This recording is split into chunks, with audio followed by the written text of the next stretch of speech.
بسم اللہ الرحمن الرحیم۔ معزز خواتین و حضرات، السلام علیکم ورحمۃ اللہ وبرکاتہ۔ امید ہے کہ آپ سب خیریت سے ہوں گے۔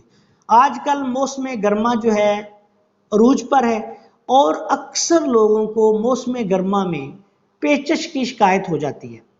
پیچش ایسی صورت ہوتی ہے کہ اس میں پیٹ میں مروڑ پڑتے ہیں، بعض اوقات خون آتا ہے، اور پیٹ میں بعض اوقات خون نہ بھی آئے تو پھر مروڑ کی تکلیف ہوتی ہے اور اس کے ساتھ پھر آؤں بھی آتی ہے۔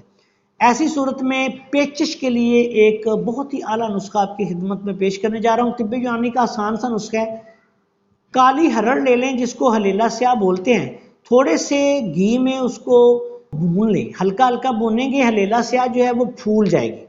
اب جب یہ پھول جائے گی، آپ نے 50 گرام لینی ہے اور اس میں 100 گرام آپ نے کوزہ مصری، اگر نہ ملے تو چینی ڈال لینی ہے۔ اس کا پاؤڈر بنا لیں۔ 1 چمچ دن میں 2 دفعہ 3 دفعہ بیماری کی حالت کے مطابق آپ نے چاولوں کے پانی کے ساتھ اس کو استعمال کروانا ہے۔ چاول کا پانی جو ہے اس کو بنانے کے 2 طریقے ہوتے ہیں۔ ایک یہ ہوتا ہے کہ چاول لے کے اس کو پانی میں بھگو دیں 5-6 گھنٹے، جب وہ بھیگا رہے گا تو اس کا پانی تیار ہو جائے گا۔ ایک طریقہ یہ ہوتا ہے کہ چاول کو بوائل کر لیں اور اس کی پیچھ اتار لیں، وہ کھانے کے لیے چاول استعمال کر لیں اور اس کا جو پانی، جس کو چاولوں کی پیچھ کہتے ہیں، یہ باہر نہ پھینکیں، اس کے ساتھ یہ دوائی استعمال کریں۔ اللہ کے فضل و کرم سے 1-2 خوراک میں ہی فائدہ ہوگا۔ 2-3 دن استعمال کر لیں، پیچش سے نجات مل جائے گی۔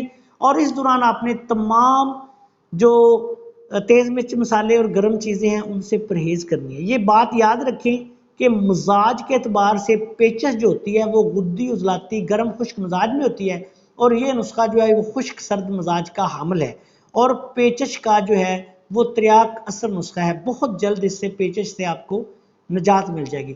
مقدار خوراک 1 چمچ دن میں 2 دفعہ، بہت زیادہ تکلیف ہو تو دن میں 3 دفعہ بھی دے سکتے ہیں، ورنہ 2 دفعہ کافی ہے۔ آخر میں اس دعا کے ساتھ کہ اللہ تعالیٰ سب دکھی انسانیت کو شفائے کاملہ عطا فرمائے، آپ سے اجازت چاہتا ہوں۔ السلام علیکم ورحمۃ اللہ وبرکاتہ۔